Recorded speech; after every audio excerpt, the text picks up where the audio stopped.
Hello and welcome.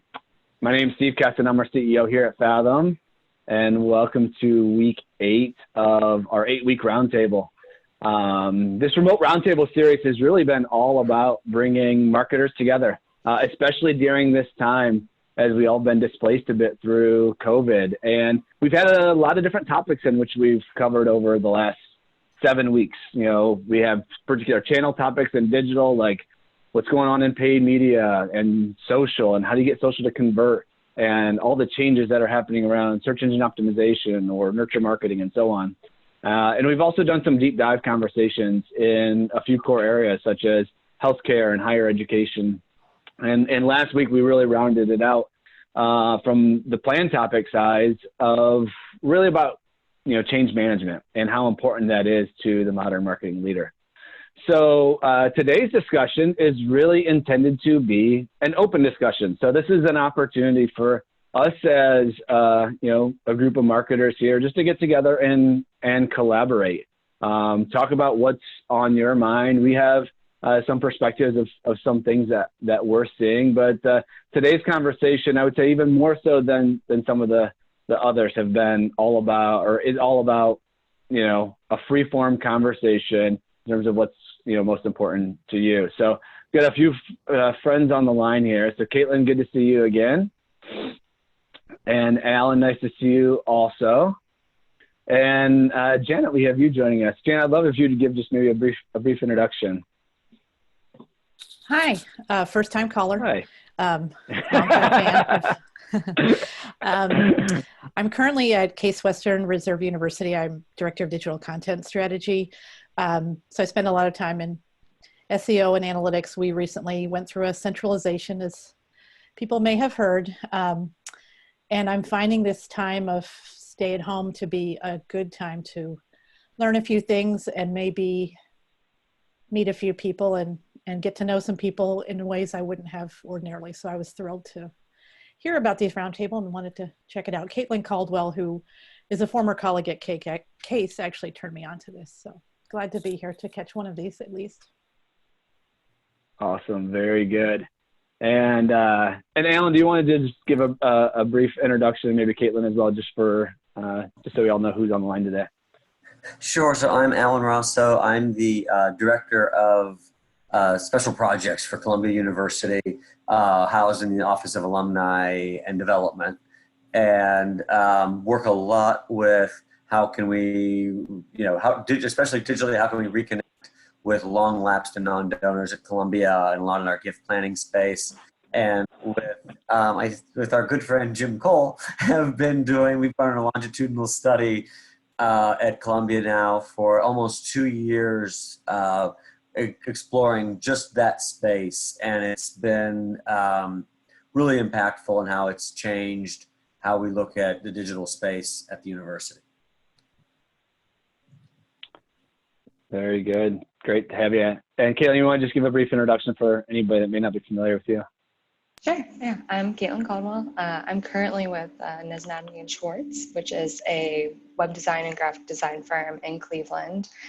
And I'm responsible for all of the marketing and communications for the firm and supporting our clients in that space as well. As Janet mentioned, I used to be with the Case team, and then long ago I used to be with the Fathom team. So that's me. Very good. Fantastic. And I see we've got one other outside person joining us. Cecil, I see you're on the line. Would you mind giving a brief introduction? Hi there, I am Cecil Helton. I'm the Web Strategy Manager for Eastern Kentucky University. So I spend most of my days in analytics as well. Very good.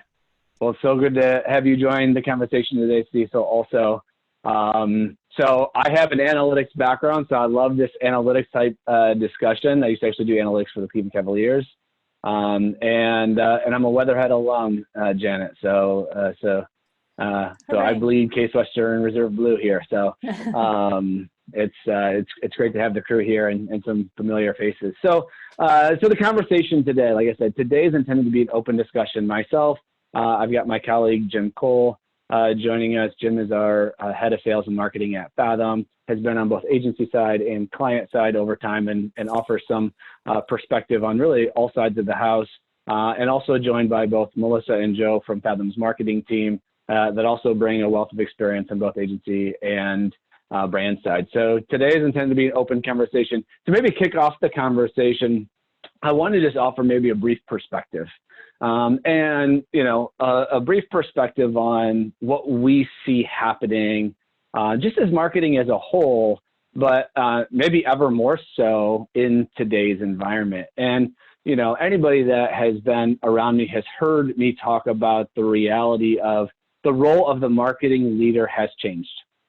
And it has changed, I would say, quite significantly over the last, you know, say 10 years or so. And it's changing ever more so. So, you know, if you look at the role of what the marketing leader used to be, in many regards, it was a creative and communications function. And that's really where it was. And it served as a response to business strategy in many respects, and maybe didn't get the full seat at the executive table that it really deserved. And the reality of it is the role of marketing has fundamentally changed. And the reason that it's fundamentally changed is because consumer behavior has fundamentally changed. The way individuals interact with brands and organizations is so different because so much of it happens on your phone, so much of it happens on computer and other digital properties that the marketer is more in charge of those type of initiatives today. And the marketers become more important. So the role of the marketer used to be a creative and communications function, which it still is a creative and communications function. But now you also add an analytics function, right? It is an analytical function like never before. Mm-hmm. It's already been brought up 3 times on this conversation today. You need to be able to measure the impact of what you're doing and prove to it. In addition to both a creative and communications and an analytical function, thirdly, it's a technology function. You know, the data supports and reality is the marketing leaders are spending just as much on technology as the CIO today, right? By the advent of SaaS software and the empowerment that's provided marketing leaders. And really the fourth component is it's a business strategy role. So it went from a creative and communications function to now also add analytics, add technology, and add business strategy. So it's so fundamentally changed. And you see that playing out in a variety of ways. You see, you know, so much growth in the consulting firms getting into the marketing space because the marketing leader has risen in importance within the C-suite because the marketer now has the control and the visibility and the insight, tying back to the analytics conversation, into the customer. And the customer ultimately drives to the revenue. But a lot of marketers are struggling with that transition. And you see out of the C-suite, the lowest tenured position is the chief marketing officer, right? So pressure's up. It's an entirely new function. And the reality of it is that it just uncovers this dichotomy that, you know, we're kind of torn between two different worlds sometimes as a marketer today. You know, we've always been focused, and this gets to the point on the slide, of meeting the needs of the customer. That is our job as the marketer, is to understand the needs of the customer and be able to serve and meet those in the most effective way to move the organization forward. But now pair that with an expectation and a measurement and a responsibility to drive revenue. How many more marketers today than say 5 or 10 years ago have a revenue number attached to them, have a level of accountability aligned to them? So you're sitting on this dichotomy of, hey, I need to serve the needs of my end consumers, but I also need to serve the needs of the CEO and the CFO and the business. And you're sometimes having to make choices that put those at odds with one another. And this is just an evolution that we have seen over the last few years in marketing, and it's continuing to head more and more so in this direction. And then you put in COVID on top of it, right? So we're operating in this COVID environment. And what is that? What's happening? Well, first of all, the customer journey in so many industries is fundamentally different in this type of environment, right? At least temporarily. right? So the customer journey is getting all mixed up and changed. The customer expectations and what's important to them and so much has evolved. So we need to respond to that as marketers. And then we're also seeing so many businesses struggle during a time frame of this. You look at, a lot of universities, which I know are represented on this call. Funding is going down. There's revenue risk as it relates to, will students be on campus, and those sorts of things. And so the marketers are getting thrust into these conversations around, what's the appropriate budget and are we getting a return on our investment? And that's not happening just in education, but also, as you might imagine, in healthcare, and as you think of retail and so many other industries are impacted there. And the marketer is starting to be in the heart of that conversation. So that's, really where we have seen this evolution over the last, few years that I think has only been enhanced by, what's happening in COVID. So I want to offer that perspective, maybe as an entry point into this conversation, but also want to make sure that we tailor this conversation based on, what's on your mind.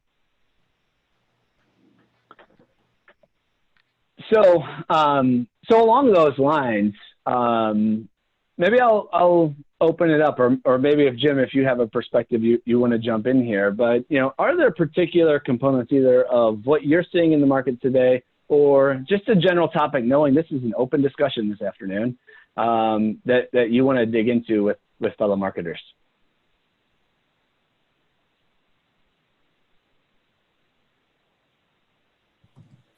There are two points I think it'd be interesting to get the take from this group on. One is, I think, and Caitlin, I'm not sure if this is true for you. I think we're all with relatively smaller organizations that are in a place where we're in the scramble to keep up and look like we can market as well as people as they get from Amazon and others. And we have to, the expectation from the consumer is that we can do it that well, and we're scrambling to keep up. And I'm curious how people are sort of using COVID-19 as a chance to be able to ramp up what we're doing in that space. And then sort of as a follow-up question to that, as we are out there, doing our marketing, what are we seeing as far as trends in how we are changing messaging towards our core consumer base versus understanding how we should be talking? We have this opportunity now perhaps to talk differently to a new customer base that we wouldn't be able to use some of the things that are going on currently. We wouldn't have had those previously. So how are we adjusting strategies for existing versus attracting new customers?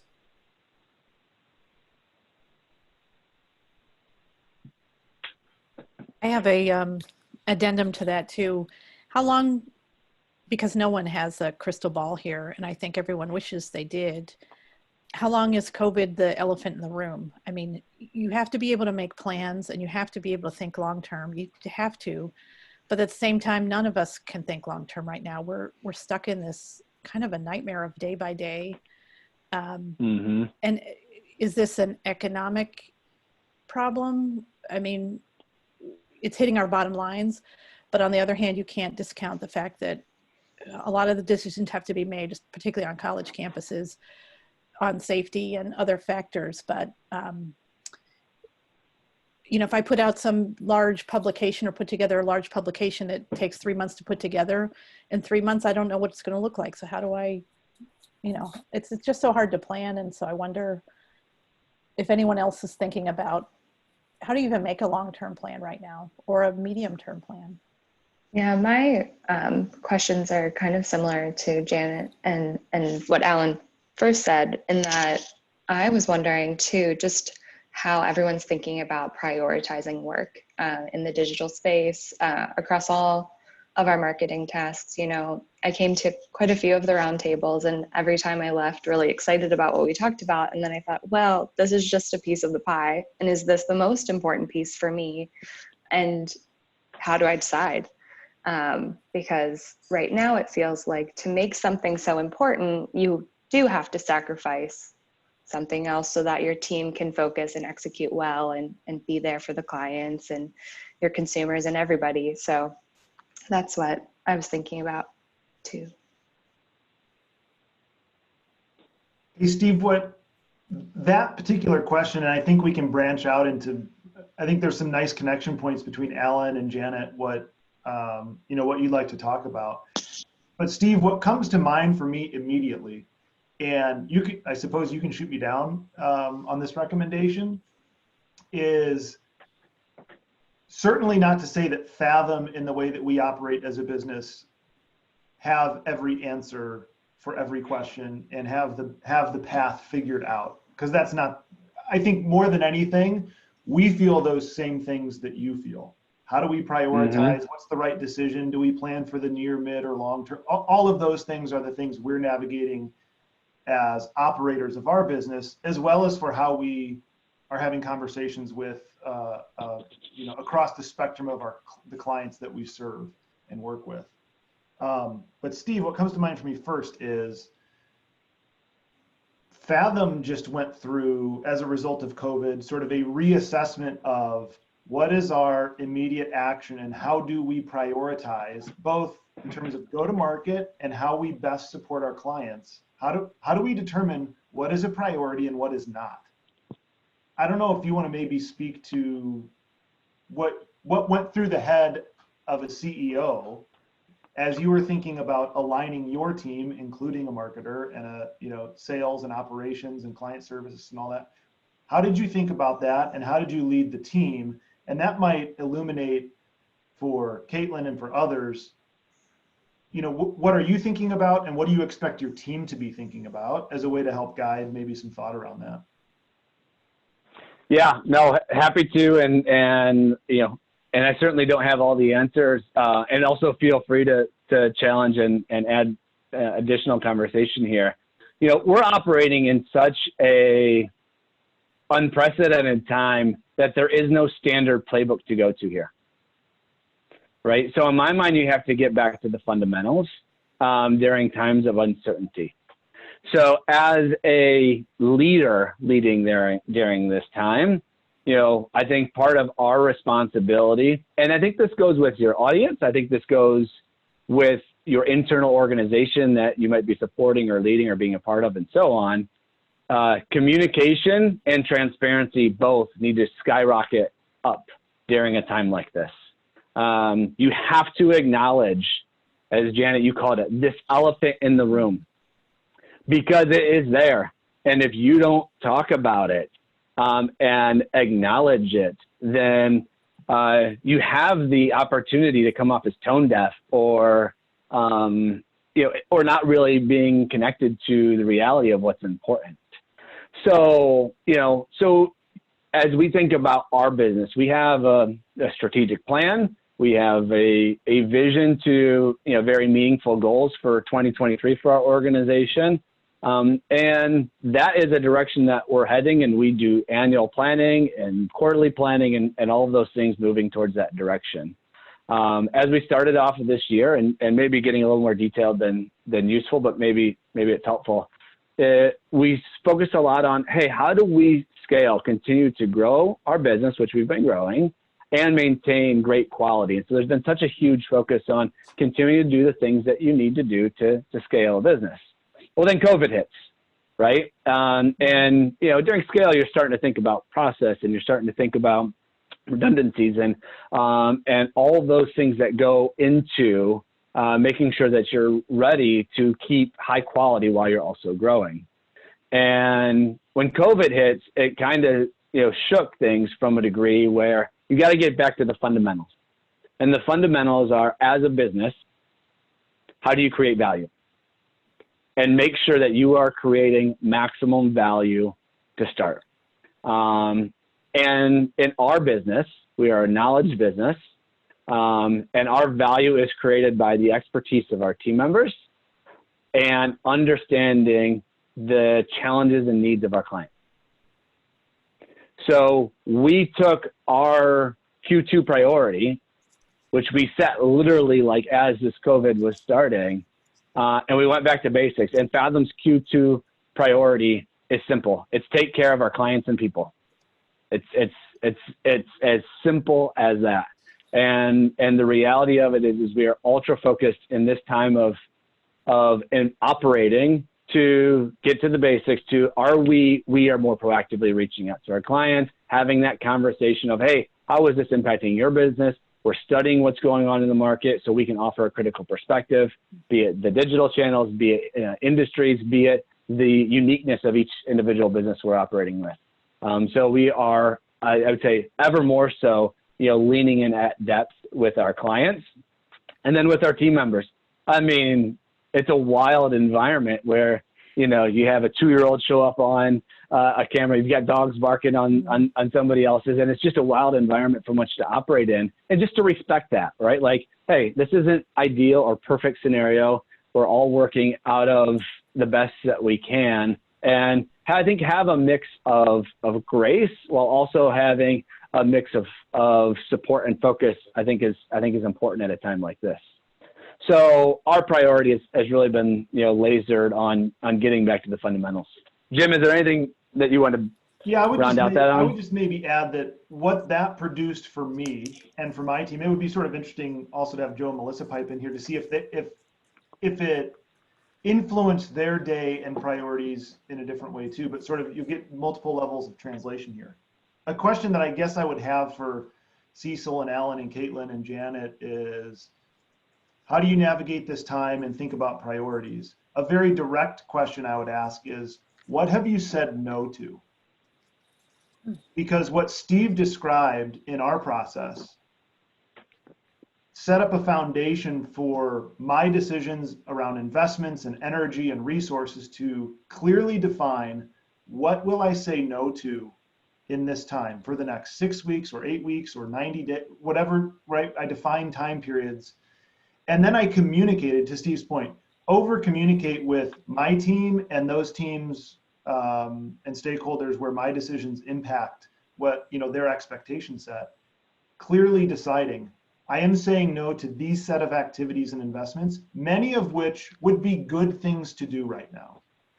But I have a particular priority that, right, I'm focusing on these sets of activities because these are the most important things I can do to drive outcomes within my locus of control in the near term. And so there's a great deal of power in that. Simply, right, there's kind of 3 categories in that. What are you saying no to? What are you saying yes to as a result of COVID? There are certain things that COVID has answered for you. You will not be going to physical events. Right? It may be difficult to open campus in the fall in the way that you've typically been thinking about it. So there are certain decisions that COVID has answered for you. It's either no, or it's going to look completely different. The next category is, what could you be doing that is productive, but may not be the best right now? And that's, I think, where the decisions get the hardest, because either you're accustomed to doing them, it's a part of your marketing mix. Generally, there are good results, or maybe there's a passion project in there that you could certainly continue investing energy in. And then what's that next category of actual priorities, that this is the most important set of things for me to do in the next 30 days, 60 days, 90 days. And then suddenly COVID as a contextual reality becomes less, I know it's kind of crazy to say, becomes less of a monster, because you're taking it 30 days at a time. I don't need to know what 6 months down the road looks like, because I'm trying to impact the next 30 days. And as I plan for 6 months, I think about those decisions a little bit differently. So all of that soliloquy wrapped up in the question, have you identified what you're saying no to? And if not, that's where I would encourage you to start. Identify those things you say no to right now.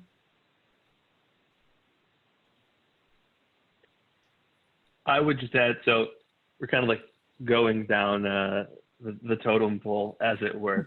To where the real work happens. Your words, not mine. But I'll bring that up in our next one-on-one conversation. So to Jim's point, we spent more time outlining, like specifically outlining what we were going to say no to over the course of this quarter when we outlined our priorities. So that's probably the simplest way to describe how, or answer how we're prioritizing the work that we're doing right now to impact tomorrow. But I'd also say, I think I personally have the benefit of clarity from leadership, as you could probably tell. And so I know very specifically what our goal from a go-to-market strategy perspective is, right? So I'm a manager on our marketing team, and sort of break down the fourth wall a little bit. That's delivering value to marketing leaders in order to cultivate relationships, right? And so we had relied primarily, at least in January of this year, planned to rely on events to build those connections. Can't do that anymore. And so as we were going through planning for the quarter we're in right now, and COVID is happening, thinking about what can we do to deliver on that promise and reach that goal. This Remote Roundtable series is one of those things. And I'll say that we went into this process very loosely. It's meant to be incredibly informal. And we've learned more internally through this process than I'd say than we have from many other sort of marketing tactics and approaches.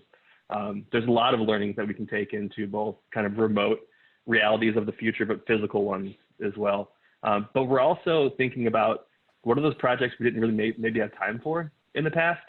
And so a process Melissa's leading right now is completely redesigning our website so that it delivers more value for the individuals who are trying to get to know us on the web. And so might not have had time to do that if we were still undertaking an event strategy that included 12 plus events over the course of the next 6 months. But I think we're lucky to have that time now. So maybe helps complete the picture, at least up to my point, in how Steve's vision translates to, as Jim said, the work we're actually doing.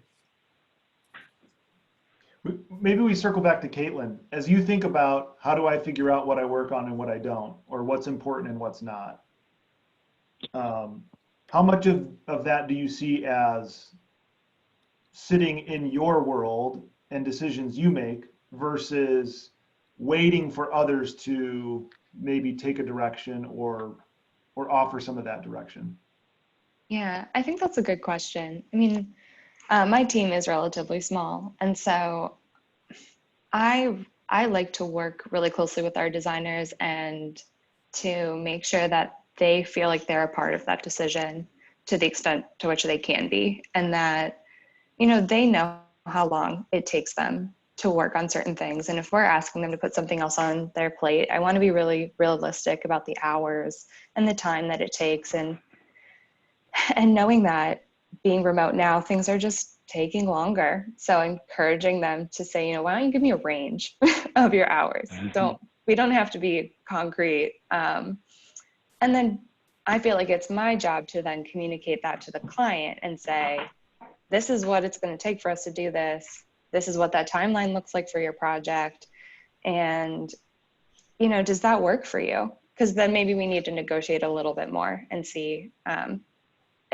So for me, I think it's, what are my priorities? What's realistic? And then what are the client's priorities? And it's just negotiating all of those things in tandem. Sure.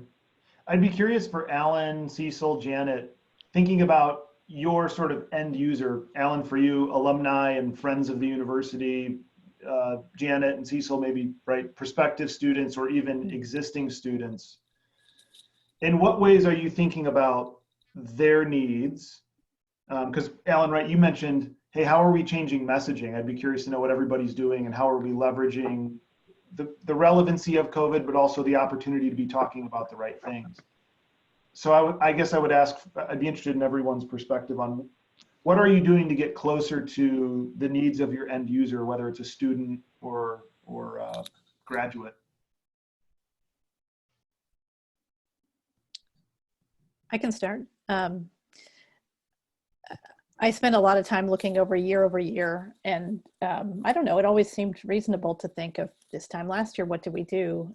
And from the first week, probably the third week in March, our numbers looked nothing like last year's numbers, of course, in terms of prospective students. And March was a really big time for undergraduate admissions too.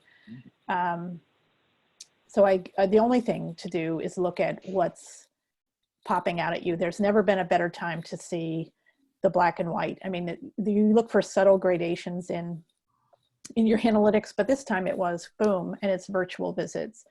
And high school counselors and college counselors are trying to, make the best of a situation where parents and students plan their whole lives for this junior year, spring break trips to colleges and that rite of passage, and it's gone. So we had, some virtual visits and some, now is the time to get your photos, you can't have enough photos on your site. And our traffic and people were there, the audience was there. So just being as available online as possible.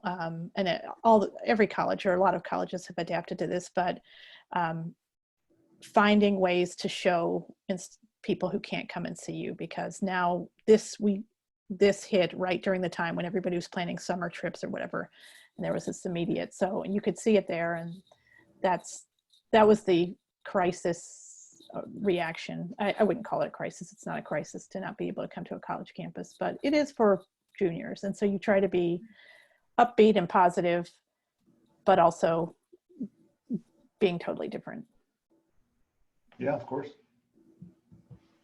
Yeah, I think it's been really interesting, sort of tying it to your point too, Jim, about what are you saying no to?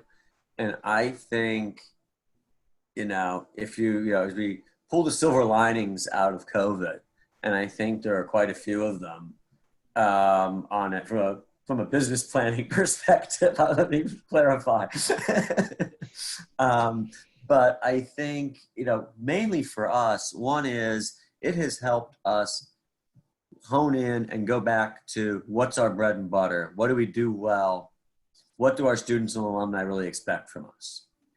And so it's allowed us to double down on, granted we've got to do it all virtually, but we aren't talking about trying to get young alumni to a Yankee game. We're talking about how can we provide professional support while you may be going through a layoff, or maybe you're just looking for a new job in the time of COVID.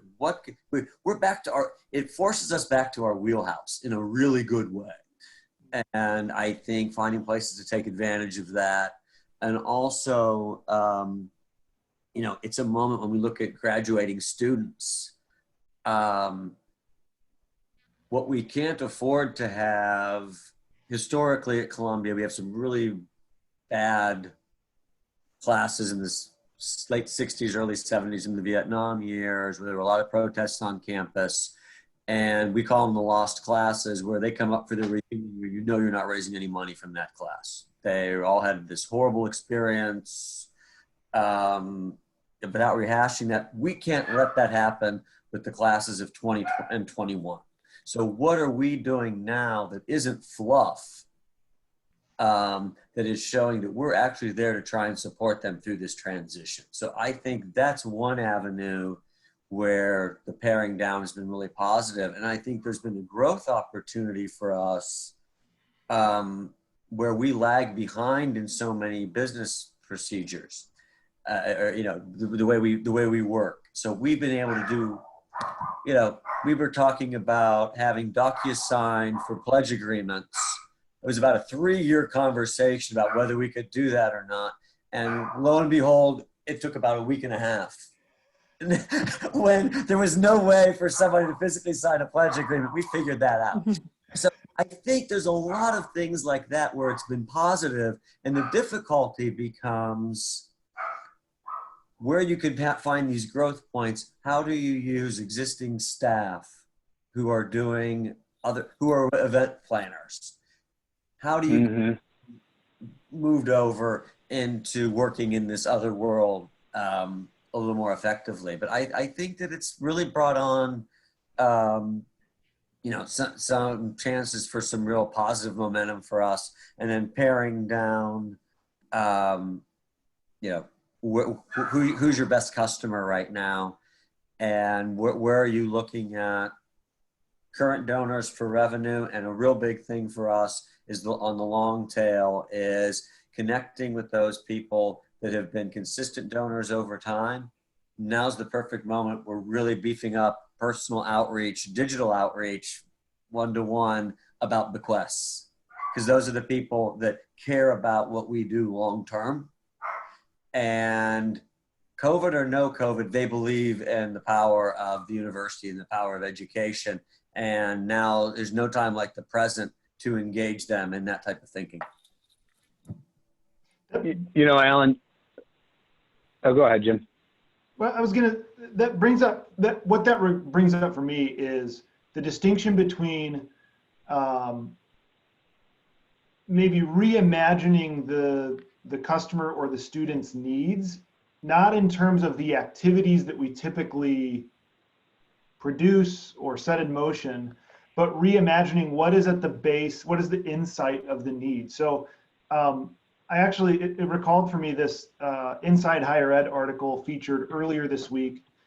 It was survey data of existing and prospective traditional higher ed students in terms of what are they looking for in different fall scenarios this year. So not directly applicable to alumni, but I think the nature of the conversation is very similar.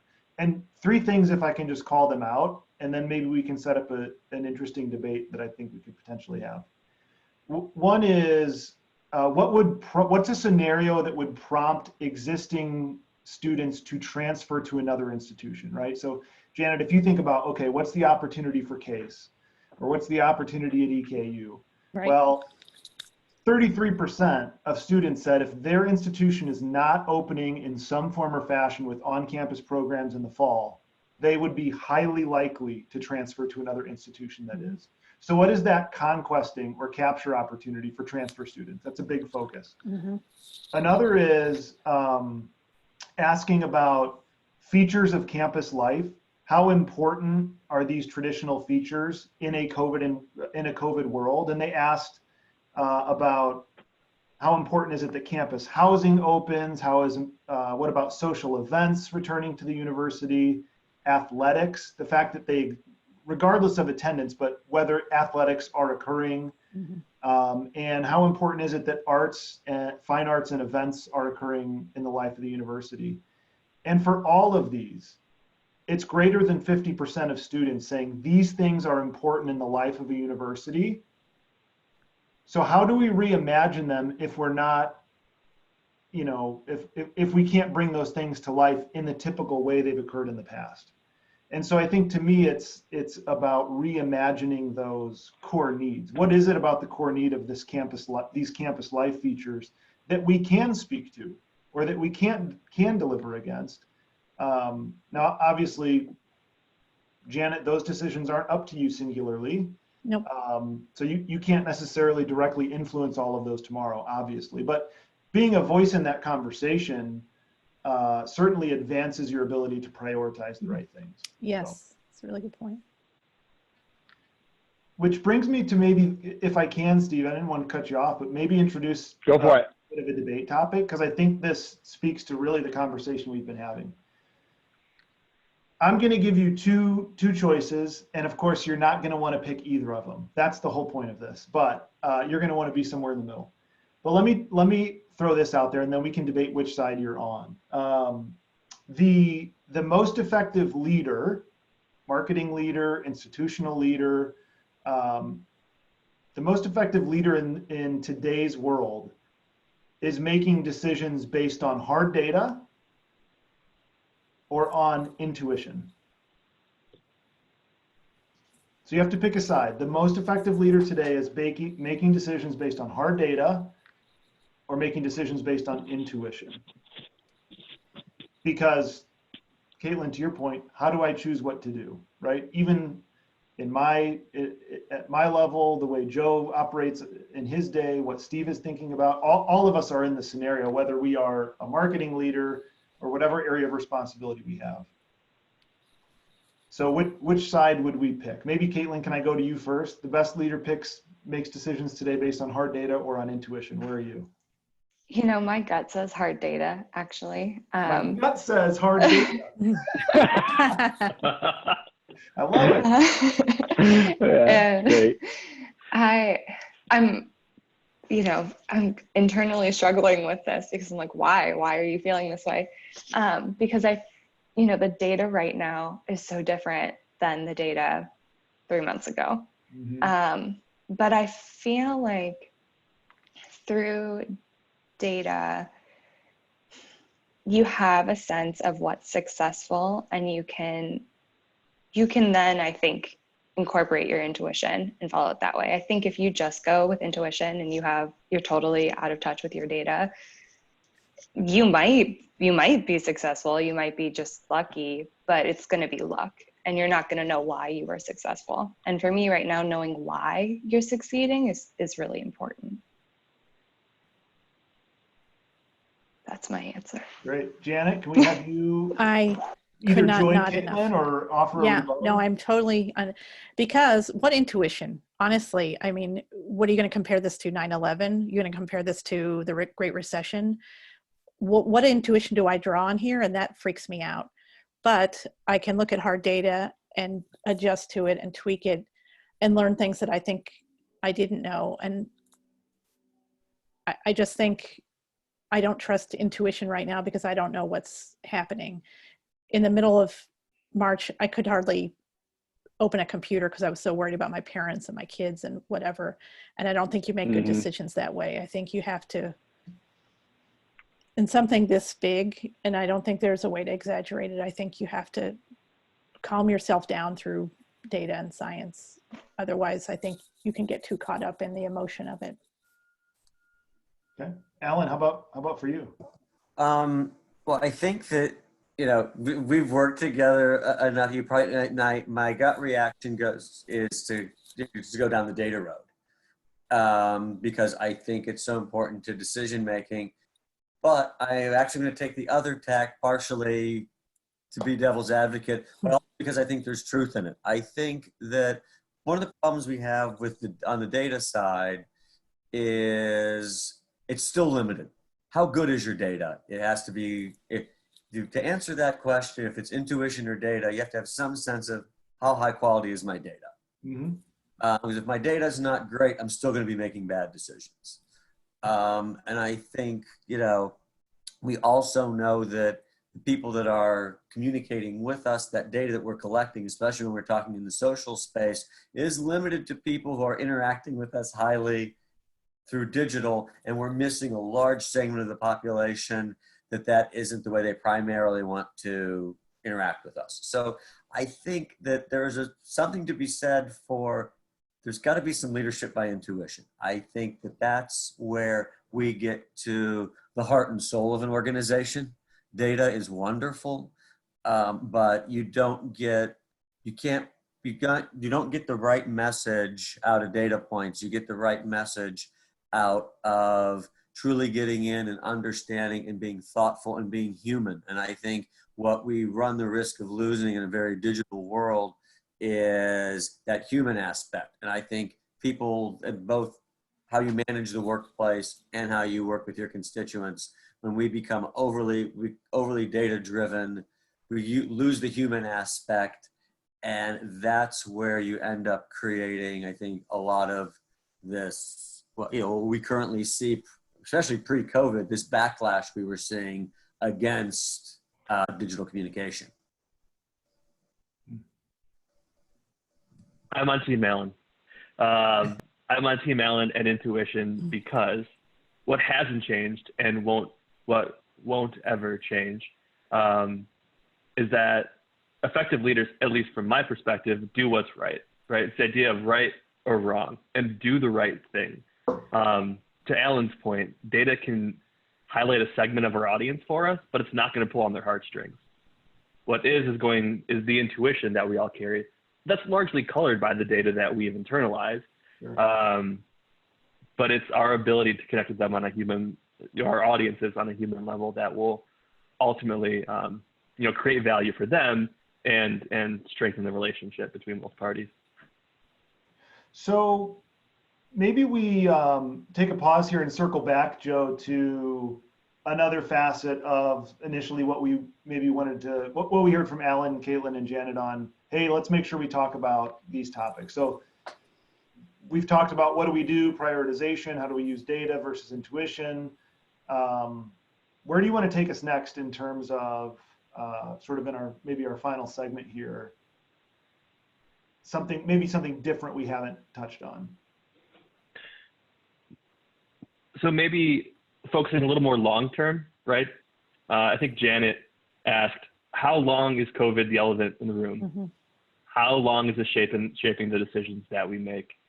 And so maybe insight into everyone's processes right now. Are you planning for it? How far into the future are you planning, right? I think that alone could shape a pretty interesting debate. For instance, I know, Jim, we've been committing to events in 2021. So there's a belief, or maybe a need to believe, that normal will exist in 12 months. But I'd be interested to learn, how far out are you planning, or are you still only focused in the immediate? And maybe we give Janet the first swing at this, just in terms of where your mind space is. Well, not to talk out of turn, but I'm not working in an organization that does a lot of, long-term planning, it seems. And I think that's become apparent here. So I'm not really at this point able to plan beyond really fall. There's not a willingness to think about, it's really this almost day-to-day existence at the moment, which is hard. It's a new reality for me, I guess. I can't change where I am, I can't change the team I'm on. So right now it's this one day at a time kind of mentality. Do you feel like that's the similar mindset among your team, and that's really the institutional? I think it's sort of this, we need you to everybody just focus on today. And there probably are decisions that people are, but I'm not seeing a willingness to talk about long-term at all right now in my organization. We work with a variety of higher ed partners and institutions, and I see one of two things there, at least in those partnerships that I have a little bit more visibility into. It's either, I think, Janet, very similar to what you're describing, which is our next big milestone, and what we've been working towards for the long term has been this fall. Mm-hmm. And so it feels very foreign to now somehow look past it or just accept what may come. And so we still need to focus on fall is a huge sort of next milestone or waypoint in your academic year, obviously. The other sort of reaction or maybe mindset that we've seen is we can't necessarily plan for the fall because COVID is sort of evolving in ways that we don't really have a lot of control. And so let's focus beyond that, sort of to Joe's point, right? Like driving through the fog, knowing that you have faith there is road on the other side. And so the focus is now almost, I don't want to say ignoring the fall, but almost letting what come and focus on getting ready or getting set for success in the next academic year. And so I think that also may be a little bit fear-inducing for some organizations, rightfully so, just to say, well, are we taking our hands off the wheel if we just let it happen for the fall? So I don't know, Alan or Steve, any other perspective on your view of long-term or how you're thinking about it? Yeah, I can weigh in. So, from my vantage point, it's been interesting. If you just look at the evolution of the last 9 weeks of this entire pandemic, right? And early or mid-March, it was hard to plan more than a few days at a time, given how fast the news cycle was operating and how much the level of uncertainty was so abrupt and so significant at that time, I saw a lot of organizations just put a huge pause button on and say, okay, we need to just process what is going on here, right? And admittedly, we did a lot of that ourselves. And we normally do our next quarter strategic planning in early to mid-March. We didn't finish our Q2 strategic planning until the second week in April because we thought it was inappropriate to try to make decisions just within a quarter window at that time at the speed of what information was moving. And as conversations as the overall conversation and knowledge and the news cycle across the country has started to slow down and the level of familiarity around all of the uncertainty has subsided, or, we've gotten higher familiarity around it. I feel like there is more midterm and longer term decision making happening. So personally, we have a 2023 vision that it's still our North Star. Pre-COVID, post-COVID, it's still our North Star. We have not set our second half of the year strategic area of focus yet, where normally we might be a little bit farther along on that. But we are operating to principles. So I'd say there's principle-based decision-making that's happening that is agile and planned to be agile. So we're not waiting, I would say, to make decisions. We have, as an organization, you can either choose to pause, you can choose to slow down and operate very conservatively. You can choose to be aggressive during a time like this. You can choose to be in limbo and not sure what reaction you want to take, right? And we have made very clear decisions in our organization on we are making decisions this way because what our belief of what the next 18 months looks like. And I think that has helped our team and people throughout our organization be able to make decisions in their area of responsibility because we as a senior team are giving the construct of how we're making decisions. So I would say is, now that we're 9-10 weeks into this thing, we have a longer planning cycle than we certainly did in early April. But it's still met with a reality that it's plausible it could spin in one direction or another based on, is there going to be a wave 2? How big is the wave 2 going to be? All of those sorts of things.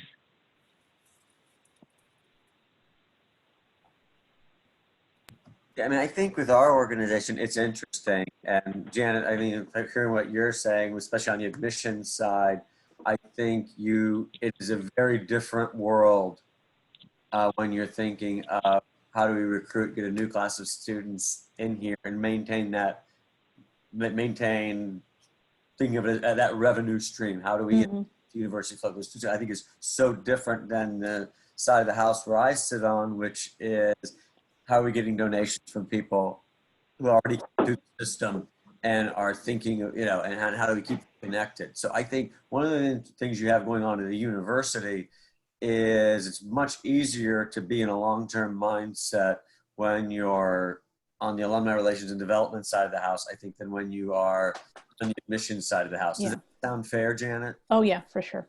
For sure. And I think, and then sort of taking a step back from that, I'm a bit of a history buff. And so I don't necessarily view right now, we have COVID as the elephant in the room right now.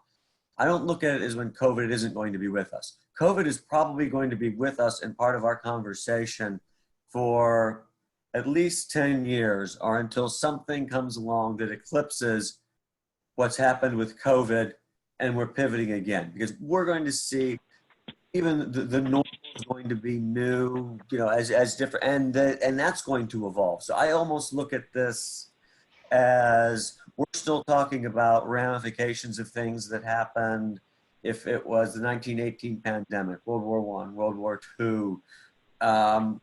You think of the Civil War and how that still comes into conversation about how we handle things today. This is no different. It's going to evolve. We're just living in the middle of it. And so I think we have to sort of view that, you know what, COVID's with us. It's not going away. So how do we balance and juggle that new reality? To build upon that for a hot second, Alan, I think that's such a great perspective. You know, we've seen, so on one occasion, especially in higher education, funding is down for state institutions, up downwards of 20% or more in certain places. Uncertainty around income coming in the fall, you know, especially as you think about on-campus income. And we've seen some clients respond when they're doing furloughs and cost cutting in so many areas by spending more on digital marketing now. Because their path through this, to a degree, is revenue. Mm-hmm. And admissions revenue is your most certain revenue in the fall, as opposed to all the other revenue sources that you have from housing, from dining, from parking, and so on. So you see some decision making that is, hey, we need to influence what we can, and we might have to make tough decisions in other parts of the business to go preserve what's the best shot that we have during this time. So, you know, it speaks to, you know, just the way you process and respond, you know, to the reality of this isn't going away. It's the form and how it's going to infiltrate and be a part of our lives is going to be uncertain over a period of time. Yeah, I mean, I know we are. Oh, go ahead, Alan. I'm sorry. No, I was just say, if I think, you know, when we had, I think 300 donors or thereabouts on #GivingTuesday now. And I think, you know, when we looked at that and we were all so excited. And if you look at, and you figure that's the second Tuesday in May, whatever it was, that is a drop in the bucket of what we would normally get this close to the end of the fiscal year on a day in May. And it just, you know, and it just it's a stark reminder of the reality we're playing in, and that there has to be even, you know, and a need to reset. I've got to run to at 2 o'clock, so I'm going to bounce out of here. But thank you, everybody. It was great to talk. You bet. Thank you, Janet. Yeah, we'll go ahead and just conclude the session. So, Alan, Caitlin, you know, great having you guys join the conversation again. You know, this concludes our Remote Roundtable series. Stay tuned for future events as we seek for additional ways to keep marketers connected during these times and beyond. So appreciate you guys jumping on today.